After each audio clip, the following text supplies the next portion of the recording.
ចាសួស្តីបងប្អូនមិនអ្នកស្ដាប់ទាំងអស់គ្នាជួបគ្នាសាជាថ្មីជាមួយនឹងសាច់រឿងថ្មីដែលជាសាច់រឿងទី2នៅក្នុង Channel Panda ដំណើរហើយសាច់រឿងនេះដែរនិយាយតាក់ទងទៅនឹង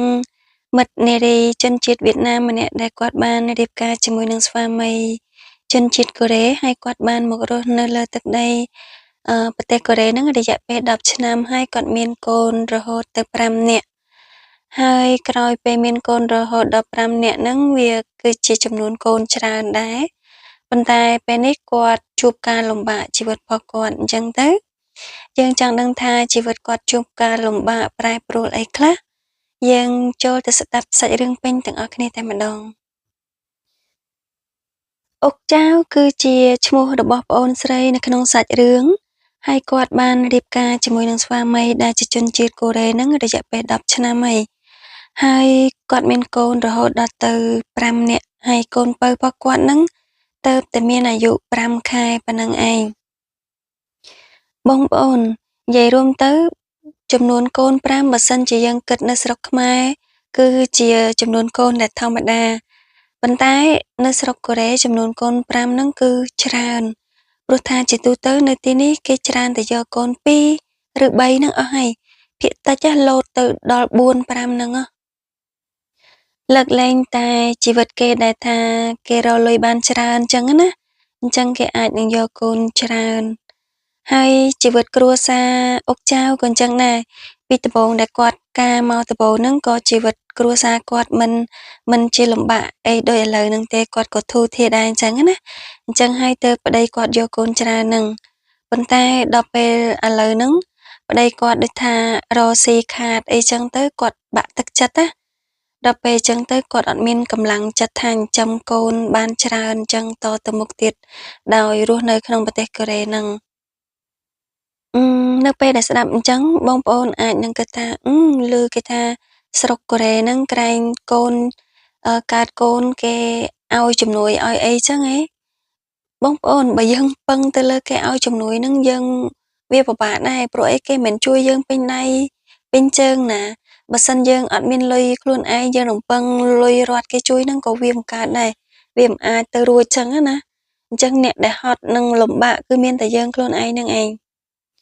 ព្រោះថាការចំណាយនៅស្រុកនេះគឺវាចេញគ្រប់ច្រកវាមានច្រើនណាហើយការចំណាយលើកូនសិក្សាហ្នឹងក៏វាថ្លៃទៀតវាអស់ច្រើនអញ្ចឹងណាហើយនៅស្រុកខ្មែរយើងអាចថាអត់សូវមានអ្នកទិញ Insurance អីចឹងណាប៉ុន្តែអ្នកនៅស្រុកនេះគឺម្នាក់សុទ្ធតែមាន Insurance ទាំងអស់ហើយបើថាកូនក្មេងៗអាចនឹងថាមានម្នាក់មួយចឹងទៅព្រោះគាត់នៅអាយុតិចប៉ុន្តែសម្រាប់អ្នកដែលមានអាយុច្រើនចាប់ពី40ឡើងទៅហ្នឹងគឺថាការទិញ Insurance ហ្នឹងក៏វាកាន់តែច្រើនទៅហើយថ្លៃបង់ហ្នឹងក៏វាថ្លៃទៅដែរដោយសារជំងឺហ្នឹងវាចេះតែខិតជិតមកអាយុវ័យវាច្រើនអញ្ចឹងម្នាក់វាមានច្រើន Insurance មិនមានតែម្នាក់តែមួយទេអញ្ចឹងបើក្នុងផ្ទះនឹងសមាជិក5យើងគិតមើលថាអស់ប្រមាណហើយនៅថ្លៃប្រចាំថ្ងៃចាយវាប្រចាំថ្ងៃទៀតហើយបើសិនជាផ្ទះនឹងបង់មលុះមិនតាន់អស់ទៀតយើងត្រូវចាយច្រើនអញ្ចឹងវាអត់គ្រប់ទេហើយទាំងអស់នេះវាសុទ្ធតែជាបញ្ហាដល់ពេលឥឡូវគ្រួសារគាត់ជួបបញ្ហាអញ្ចឹងគាត់ពិបាកគាត់ប្តីគាត់នឹងក៏គិតថាចង់ទៅរស់នៅប្រទេសវៀតណាមវិញអញ្ចឹងណាហើយរាល់ថ្ងៃហ្នឹងគឺគាត់នៅផ្ទះជាមួយម្ដាយក្មេកគាត់ដែរផ្ទះហ្នឹងអញ្ចឹងមានសមាជិកកូន5ប្តីប្រពន្ធ2នាក់7នាក់8នាក់ទាំងម្ដាយរបស់គាត់ហើយគំនិតដែលគាត់ចង់ទៅនៅប្រទេសវៀតណាមហ្នឹងមិនមែនជាគំនិតរបស់អុកចៅទេគឺជាគំនិតរបស់ប្តីគាត់អញ្ចឹងណាហើយដល់អញ្ចឹងទៅគាត់នៅពេលដែលគាត់ចង់ទៅទាំងគ្រួសារអញ្ចឹងគាត់ក៏មិនថាគាត់ទុកម៉ែគាត់ចោលដែរគឺគាត់ចង់យកទាំងម្ដាយគាត់ហ្នឹងទៅនៅប្រទេសវៀតណាមប៉ុន្តែគាត់អត់បាននិយាយជាមួយនឹងម្ដាយគាត់មុនទេក៏អត់បានប្រាប់ទេគាត់ពិភាក្សាតែពីអ្នកប្តីប្រពន្ធគាត់អញ្ចឹងណាហើយដល់ពេលអញ្ចឹងទៅនៅថ្ងៃមួយហ្នឹងនៅក្នុងផ្ទះនៅពេលដែលម្ដាយគាត់កំពុងតែអង្គុយមើលកូនពៅនឹងនៅមុខទូទស្សន៍នឹងហើយដល់ពេលទៅអុកចៅគាត់ក៏នៅក្នុងបន្ទប់បរៀនកូនគាត់បរៀនភាសាវៀតណាម ដល់ពេលចឹងទៅម្ដាយក្មេងគាត់ឃើញម្ដាយក្មេងគាត់ក៏សួរថាធ្វើស្អីគេហ្នឹងហើយដល់ពេលទៅអឺអុកចៅគាត់ក៏តបថារៀនកំពុងរៀនវៀតណាមហើយពេលហ្នឹងម្ដាយគាត់ក៏តទៅទៀតថាហើយទៅរៀនវៀតណាមធ្វើស្អីរៀនកូរ៉េមិនក៏មិនរៀនហើយទៅរៀនវៀតណាមកូរ៉េនិយាយគ្នាមិនតាន់ច្បាស់ផងហើយមិនបានទៅរៀនវៀតណាមខំរៀនកូរ៉េទៅមិនបាច់រៀនទេវៀតណាមហ្នឹងគាត់អត់ដឹងថាពួកគាត់នឹងទៅរស់នៅវៀតណាមហើយចឹងទៅគាត់ក៏និយាយអញ្ចឹងដល់ពេលទៅអុកចៅគាត់ក៏ថាមុនក្រោយគង់ទៅនៅវៀតណាមដែរហ្នឹងបរៀនកូនឲ្យចេះទាំងពីរភាសាទៅមិនល្អទេអីហើយគាត់នៅតែអត់យល់ម្ដាយក្មេងគាត់ហ្នឹងនៅថាហើយទៅវៀតណាមទៅស្អីគេនៅប្រទេសមួយដែលល្អហ្នឹងហើយរស់នៅប្រទេសល្អហ្នឹងហើយមិនបានត្រូវទៅរស់នៅវៀតណាមវិញហើយអុកចៅគាត់ក៏ពិបាកចិត្តដែរគាត់ក៏មិនដឹងឆ្លើយថាម៉េចដែរ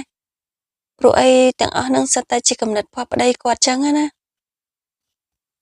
ហើយគាត់ក៏ថាដែរគាត់ថា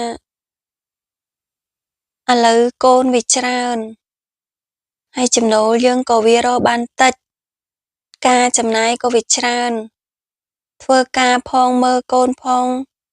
គាត់ហត់ចង់ដាច់ខ្យល់ហើយអីចឹងណាអញ្ចឹងទៅបានចង់ទៅនៅប្រទេសវៀតណាមហើយ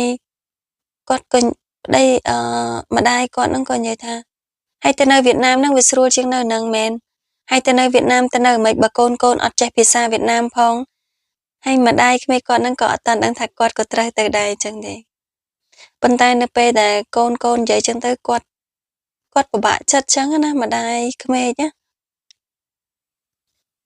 ហើយដល់អញ្ចឹងទៅគាត់ពិបាកចិត្តពេកគាត់ក៏ចេញទៅក្រៅអញ្ចឹងណាជួបមិត្តភក្តិមិត្តអីគាត់អញ្ចឹងទៅគាត់ក៏និយាយរឿងទាំងអស់ហ្នឹងប្រាប់មិត្តភក្តិគាត់អញ្ចឹងទៅគាត់ពិបាកចិត្តអីអញ្ចឹងណាបាក់ចិត្តចេះមួយចេះពីរកូនគាត់មិនយល់ថាកូនហេតុអីបានចង់ទៅនៅវៀតណាមអីចឹងទៅជីវិតបងប្អូនមិនថាគេមិនថាខ្ញុំទេនៅពេលដែលយើងរៀបការមកស្រុកគេយើងគិតថាចង់បានជីវិតរស់នៅដ៏ល្អប្រសើរអញ្ចឹងណាយើងរស់នៅពិបាកអីនៅស្រុកយើងមិនយើងចង់មកនឹងហើយនៅពេលដែលយើងបានមកដល់នឹងហើយឥឡូវយើងជួបការលំបាកយើងត្រូវត្រឡប់ទៅវិញពេលខ្លះអាចនឹងថាគាត់ខ្មាស់អ្នកស្រុកអីចឹងគាត់មិនចង់ត្រឡប់ទៅវិញអីក៏ថាបានដែរអញ្ចឹងណាព្រោះថាសម័យនេះយើងសុទ្ធតែដឹងគ្រប់គ្នាថាបងប្អូនអ្នកជិតខាងខ្លះគាត់ចាំតែមើលយើងទេនៅពេលដែលយើងទៅវិញអញ្ចឹងយើងអត់មានអីហើយយើងទៅវិញអញ្ចឹងគេអាចនឹងនិយាយដើមចេះអញ្ចោះអញ្ចឹងបានគាត់ក៏អារម្មណ៍គាត់ពិបាកចិត្តយើងក៏យល់បានដែរអញ្ចឹងណាហើយ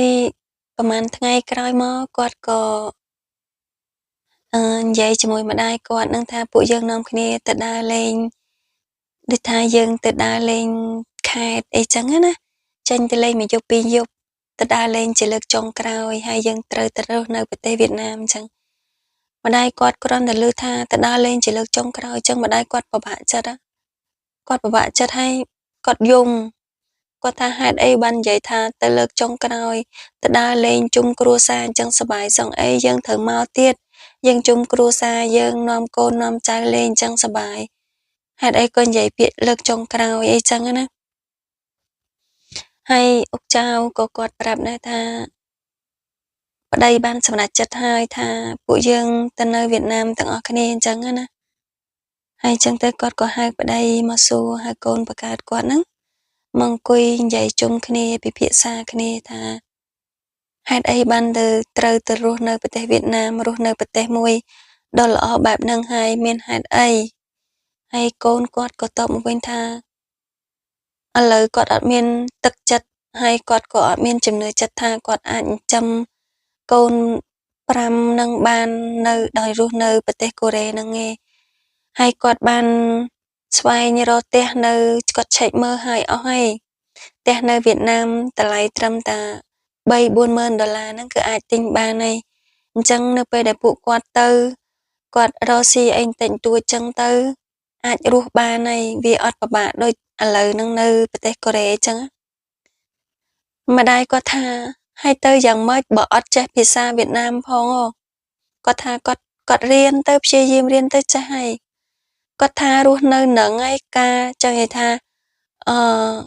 គេហៅស្អីគេក្មេងៗនេះទទួលការអប់រំ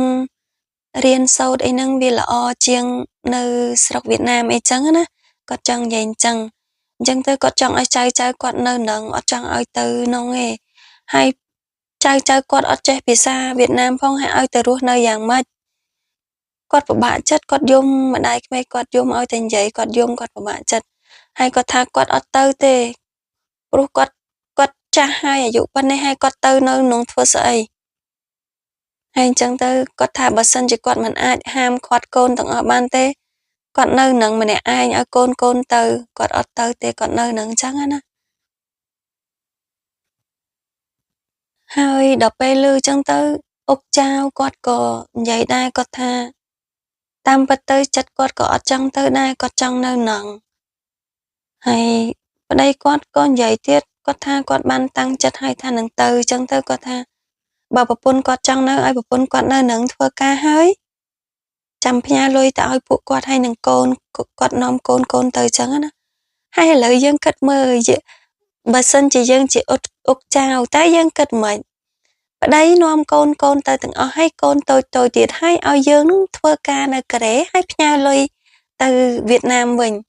ហើយអញ្ចឹងកើតដែរហើយកូននៅតូចហើយគាត់អត់ចេះភាសាវៀតណាមផងឲ្យគាត់ទៅនៅក្នុងឲ្យយកកូនអីទៅនៅក្នុងសួរថាធ្វើការអត់ហើយអញ្ចឹងទៅអុកចៅគាត់ក៏អស់តម្រេះនឹងកែប្រែគំនិតរបស់ប្តីអញ្ចឹងចុងក្រោយមានតែសម្រេចចិត្តថាទៅតាមប្តីទាំងអស់គ្នាអញ្ចឹងទៅ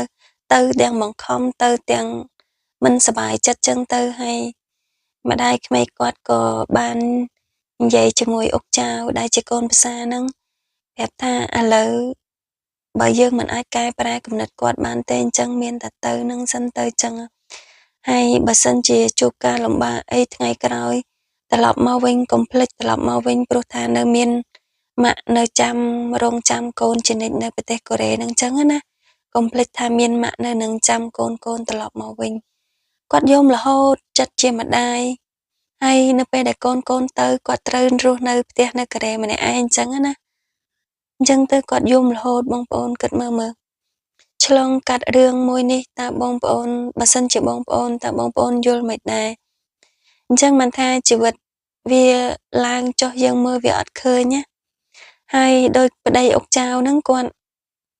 ចង់និយាយថានៅពេលដែលគាត់រកស៊ីខាតហើយគាត់មកធ្លាក់អញ្ចឹងទៅគាត់អស់កម្លាំងនឹងឡើងអស់កម្លាំងនឹងតស៊ូទៅមុខទៀតចឹងណានិយាយរួមទៅគាត់បាក់ទឹកចិត្តតាមពិតទៅដូចប្អូនថ្លៃខ្ញុំម្នាក់ដែរចឹងប្អូនថ្លៃខ្ញុំគាត់រកស៊ីគាត់ខាតចឹងដែរតាំងពីគាត់មានរហូតដល់គាត់ធ្លាក់រកតែផ្ទះនៅអត់មានផងនឹងគាត់ទៅជួលផ្ទះគេហើយដល់ថ្នាក់ខាងធនាគារគេមករឹបអស់យកអស់ប៉ុន្តែគាត់ចង់និយាយថាគាត់នៅមានកម្លាំងតស៊ូប្រឹងទៅមុខទៀតចឹងណាអញ្ចឹងបានថាកម្លាំងទឹកចិត្តនឹងវាសំខាន់បើសិនជាយើងបាក់ទឹកចិត្តហើយគឺយើងពិបាកក្នុងការងើបឡើងនេះហើយជីវិតរបស់អុកចៅអញ្ចឹងបានថាអ្នកណាក៏ប្រាថ្នាជីវិតល្អដែរនៅពេលដែលយើងមកនៅស្រុកគេហ្នឹងគឺយើងតែងតែប្រាថ្នាថាចង់បានជីវិតដែលល្អប្រសើរប៉ុន្តែពេលខ្លះវាមិនដូចបំណងយើងគ្រប់គ្នាទេហ្នឹងហើយរឿងថ្ងៃនេះខ្ញុំសូមបញ្ចប់តែប៉ុណ្្នឹងឯងហើយបងប្អូនមានមតិយោបល់អីក៏បងប្អូនអាច comment បានហើយសូមអរគុណសម្រាប់ការតាមដានតាំងពីដើមរហូតដល់ចប់ហើយនេះក៏ចាត់ទុកថាជាស្ដាប់ទុកជាមេរៀនមួយសម្រាប់យើងត្រិះរិះពិចារណាទាំងអស់គ្នាអញ្ចឹងណាចាអរគុណច្រើនជួបគ្នានៅវីដេអូក្រោយតទៀតអរគុណបាយបាយ